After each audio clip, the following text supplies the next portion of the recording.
শেখ হাসিনাকে তাড়াবার ক্ষমতা এই ৮-১০টা বাচ্চা ছেলের ছিল না। বিএনপি পারে নাই, জামাত পারে নাই, কিন্তু শেখ হাসিনার পতন হয়েছিল। আমি বিশ্বাস করি এটা আল্লাহর তরফ থেকে হয়েছিল। ১৫-১৬ বছরে শেখ হাসিনা যা অত্যাচার করেছে, যা জুর জুলুম করেছে, ব্যাটারি গাড়ি স্ট্যান্ড, সিএনজি স্ট্যান্ড, আরো অন্যান্য জায়গা থেকে যে পরিমাণ চান্দা উঠাইছে তার ৪ গুণ ১০ গুণ এই ১২ মাস ১৪ মাসে অন্য দলেরা করেছে। জামাত ইসলাম একা ইলেকশন করে যদি ৫টা সিটও পায়, আমি আল্লাহকে হাজের নাজের জেনে বলছি যে আমার রাজনীতি শিখা হয় নাই। মুক্তিযুদ্ধ করেছি, যুদ্ধ করেছি, নিজের অধিকার আদায়ের জন্য যুদ্ধ করতে হয়, কিন্তু তার অর্থ এই নয় যে বিশৃঙ্খলা সৃষ্টি করতে হবে। আমি বিশৃঙ্খলা পছন্দ করি না, আমি যুদ্ধ পছন্দ করি, কিন্তু বিশৃঙ্খলা চাই না।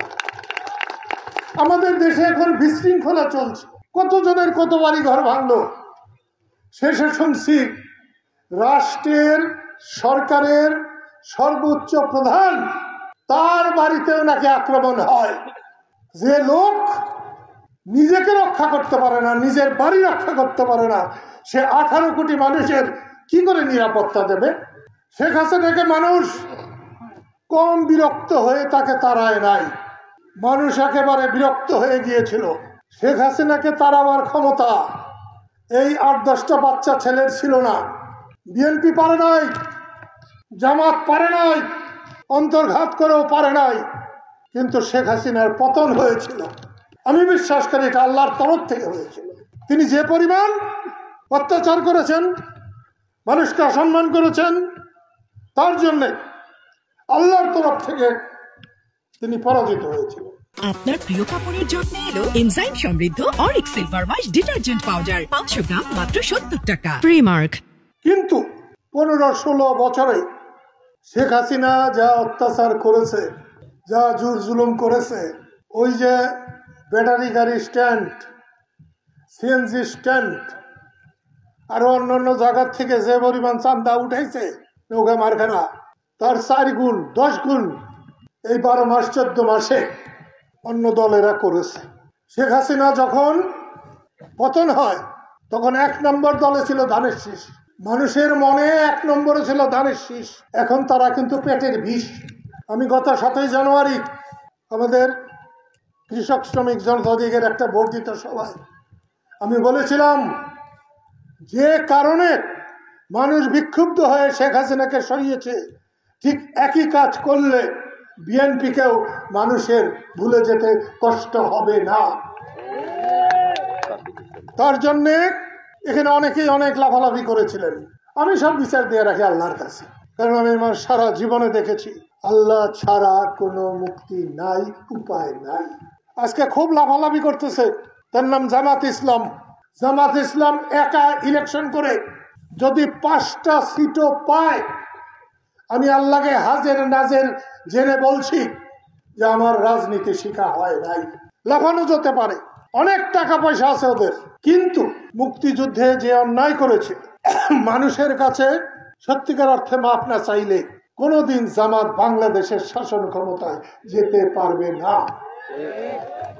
এত অন্যায় করলে তারপরেও আল্লাহ যদি তার জন্য রাস্তা দেয়, তাহলে মানুষের ঈমান নষ্ট হয়ে যাবে না? যেভাবে মাপ চায় ওই মাপে কাজ হবে না। আল্লাহর কাছে যেভাবে কাঁদলে আল্লাহ কবুল করে, বাংলার মানুষের কাছে জামাতকে ওইভাবে কাঁদতে হবে, ওইভাবে মাপ চাইতে হবে। জানি আমার কথা তাদের তিতা লাগতে পারে, কিন্তু ওদের নতুন প্রজন্মের অনেককে আমি চিনি।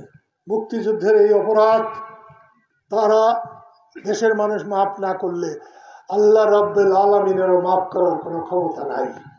আমি জানি না, জামাত সবসময় উল্টা পথে চলে। যখন ব্রিটিশের কাছ থেকে ভারতের স্বাধীনতা এলো, আমরা যখন পাকিস্তান চাইলাম, আমি তো বিড়ি খাই না, কইতে আমার ভালো লাগে না, স্লোগানটা ছিল কান মে বিড়ি মুহ মে পান লড়কে লেঙ্গে পাকিস্তান। এই ছিল স্লোগান, কান মে বিড়ি মুহ মে পান লড়কে লেঙ্গে পাকিস্তান। সে সময় কিন্তু জামাত পাকিস্তানের বিরুদ্ধে ব্রিটিশের পক্ষে ছিল। আমরা যখন লাখ লাখ মানুষ জীবন দিলাম মা বোন তার সম্মান হারালো, ঘর বাড়ি পুরল, তখন এই বাংলাদেশের বিরুদ্ধে জামাত ইসলাম দাঁড়াইল।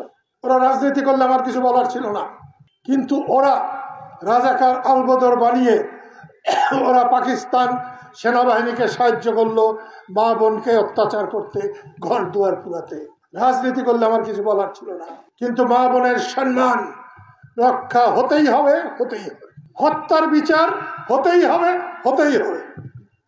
তাই ধোয়া তুলসী পাতার মতো কেউ যদি মনে করেন যে জামাত ইসলাম সরকার হয়ে গেছে, মনে করতে পারেন। বিএনপিরও তো মনে করে তারা সরকার হয়ে গেছে। পাবলিক মনে করে যে তোমরা সরকারে যাওই নাই, তাই তোমরা সরকার, আর সরকার হলে তো দেশেই থাকা যাবে না।